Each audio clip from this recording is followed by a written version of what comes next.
My pleasure to introduce, for someone who you all know, Richard County Executive. I thought we might quickly go around and do introductions for you and while you get settled, and then we'll go through the 4 bullet points. Okay. So start with you, Stephanie. Stephanie Stellick, College Park. Hi, Stephanie. Bob Catley, Mayor Pro Tem, College Park. Jay Davis, Mayor, Greenbelt. Okay. Councilmember Greenbelt. Yes. Rodney Roberts, Greenbelt City Council. Great. Patty Dennison, Berlin Heights, Pennsylvania. You know me, Mary Lane. Hi, Mary. And I was ready to give up my seat for you. I looked around the table a while ago and realized, oh my goodness, I'm the only non-municipal person sitting on here. It's a little awkward. I'm glad to have you here with me. I need the help. Emmett Jordan, Mayor Pro Tem. Andy Mango, Mayor McCarroll. Andy.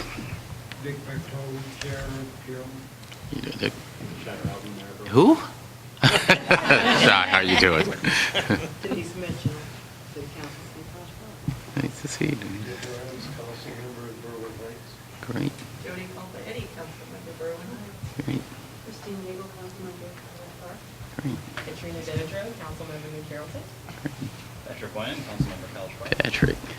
Ed Keaton, Greenbelt City Council. Hi, Ed. Good to see you. Conrad Herling, Greenbelt City Council, and I had the pleasure of interviewing you for Greenbelt Access TV 8 years ago. And you're the first. That is absolutely correct. Roxette Zally, College Park City Council. Great. Andy you want- Fellows, Mayor of College Park, and there's a few electeds in the audience, including Eric Olson. Eric Olson. Eric Olson. Great, I need the help. Wayne Rosenberg with New Carrollton City Council. It was a Boy Scout meeting compared to You had a legitimate excuse.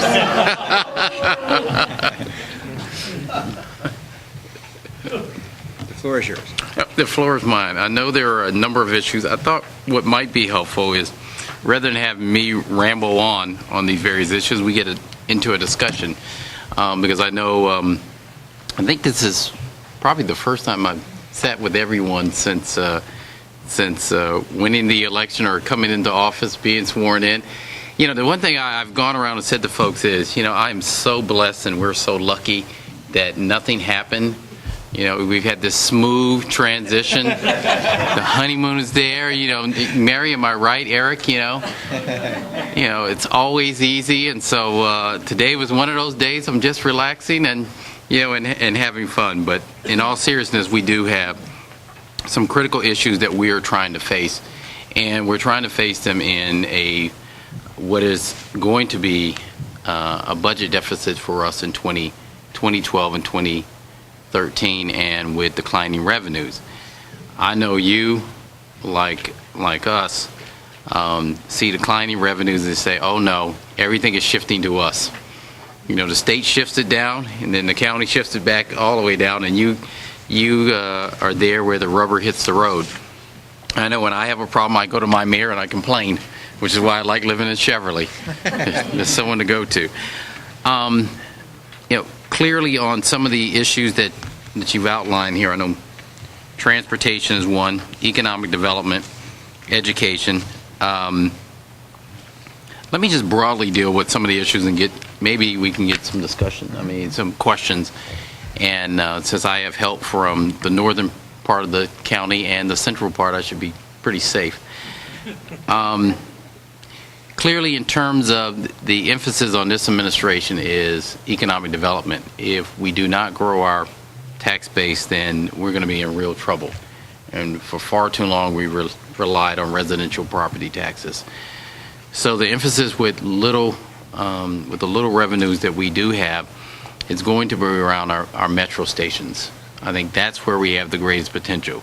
Clearly, the one that's probably talked about the most right now is New Carrollton. You know, there's a great opportunity there. What I've said to my staff is, you know, let's look at those projects where both the state and the federal government and the private sector are interested in, because we are going to have to use a combination of funds. New Carrollton certainly meets that mark. Branch Avenue is another area that another metro station that the feds have at least hinted that they are interested in. Clearly, we have Greenbelt, which is enticing in and of itself. But and so what we're going to do is one is when we present our budget to the council, is redo the way we do economic development. And that is, we're going to see if we can't take some of the fund balance money that we have and incentivize it for development projects inside our Beltway communities and around these metro sites, and maybe entice some development and entice some federal dollars. So that's going to be the emphasis of the administration, is look at these areas. We're not going to be able to do every project that we want to do. We're going to have to prioritize. I know one of the things I'll hear about tonight is our transportation priority list of things that you want to see. And certainly, we've got some very, very good projects in the county that we could do. The problem is we have very little money. And so what I've asked the staff to do is something I said I would do during the campaign, and that is, as much as possible, take politics out. Give me projects based on the merit. One, they're ready to go. It makes sense in terms of my overall theme, which is let's do development and transportation around where infrastructure is already in place.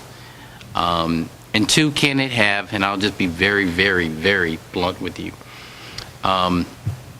is it something that can have a good hit for Prince George's County? Because right now we're taking a lot of hits, and half of them are not good hits. And we need something that says Prince George's County is about something other than what you read on the front page of the newspaper. And so we need projects that will do that, and say that, this really is a new day. It's not just the election of new people in office, but it really is a new day. And so that's the emphasis that are going to be on the development side and on the transportation side. On the education side, once again, our school system is looking at huge cuts. There are programs, once again, that are great programs, that some of which are some of my favorite. Starting with Read and Recovery, which is a very expensive program, but does tremendous work in Prince George's County, that they're cutting out of the budget. I think it's somewhere around $8 million that it would cost to do these programs. But it has that way, and there's, as I explained, and I know the council members know this, there's a difference between Read and Recovery and a reading specialist. It's intense one-on-one, but it's helping our children. They're cutting funding for right now that's on the chopping block for what they call transportation for specialty programs. As I explained to somebody the other day, the benefit that we have of having children in the school system is when these things come down, we're affected by them. My daughter catches the bus. If it's cut out, then I have to figure out a way to go get her and get her back to school. But these are not, these are the times we're living in. The other thing is, another program which I've said to the superintendent, I want to help find some money for it. And that is for our nationally board certified teachers. For the first time, Prince George's County has beat the other jurisdiction in that we have, I think we're number 5 in the nation of having nationally board certified teachers. Now these are the best of the best. It's one of those areas where it sends a signal that Prince George's County is doing something, that's out there that can be recognized and that people should want to send their kids here. They're short funding for 2011 and for 2012. I've asked our budget people to look at how we can help out for 2011, because I think, one, it gets us not only funding we put in there, but we get a match from the state. So we're going to see if we can help the superintendent there. The other thing is, the superintendent's made some cuts in terms of personnel. I've asked him not to furlough teachers, and he's agreed to not do that. Now, of course, that means you got to fire some people. So he's looking at RIFs. I'd like to look at a way of maybe we can make it so he's able to choose and keep some of the best and brightest teachers here, and avoid the first hired, first fired, and maybe keep some of these good teachers, maybe provide some incentives to say, folks who want to early retire, maybe there's some money we can use to go into early retirement and help him out that way. Broadly, what is the other thing I want to talk about? It's not on your list, but I think we should be thinking about this, and that is healthcare in our hospital.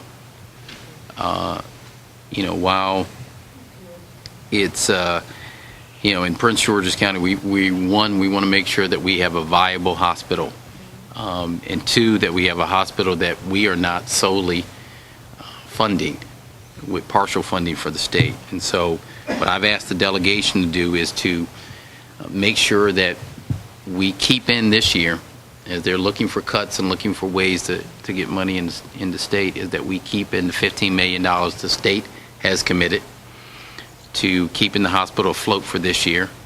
We at the council level and the county executive level, I think our commitment is to keep our $15 million in, which gets us to this year and gives us time to actually come up with a strategy for not only a new hospital, but how we approach healthcare. How do we approach access to healthcare in this metro region? And so that's going to be a very important thing for us to do, and make sure that we keep in there. Let me see. Crime. Let me just talk about that, and then we can get to some questions.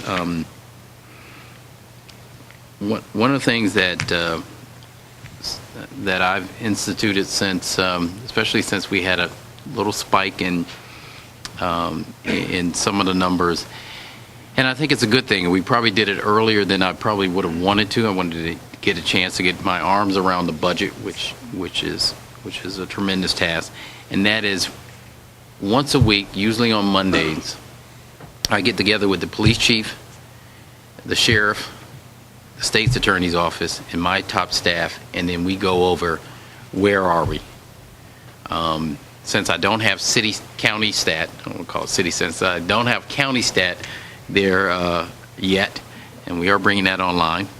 What we do is we look at the strategy that's been implemented by the police department. How are we working with surrounding jurisdictions? How are we working with municipalities? And we talk about what do the numbers look like? Where do we see? Are there trends we're seeing in terms of spike in crime?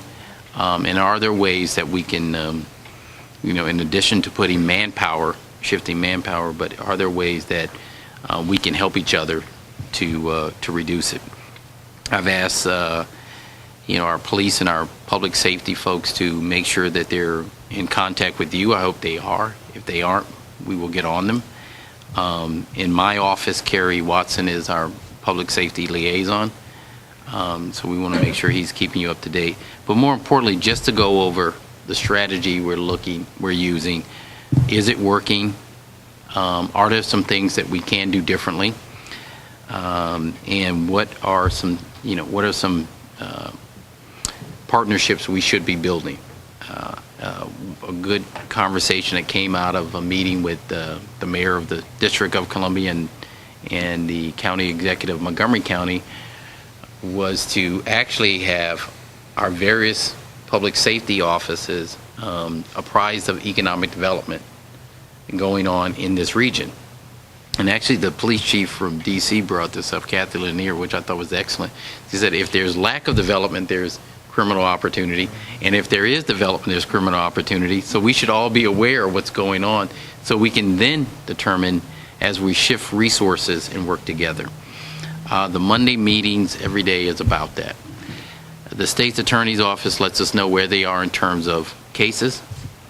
As we ask our police officers to work with our sheriff's department to serve more warrants in high impact areas, we want to make sure that the other side, which is the state's attorney's office, can handle once arrests are made and that we're working together. So the budget.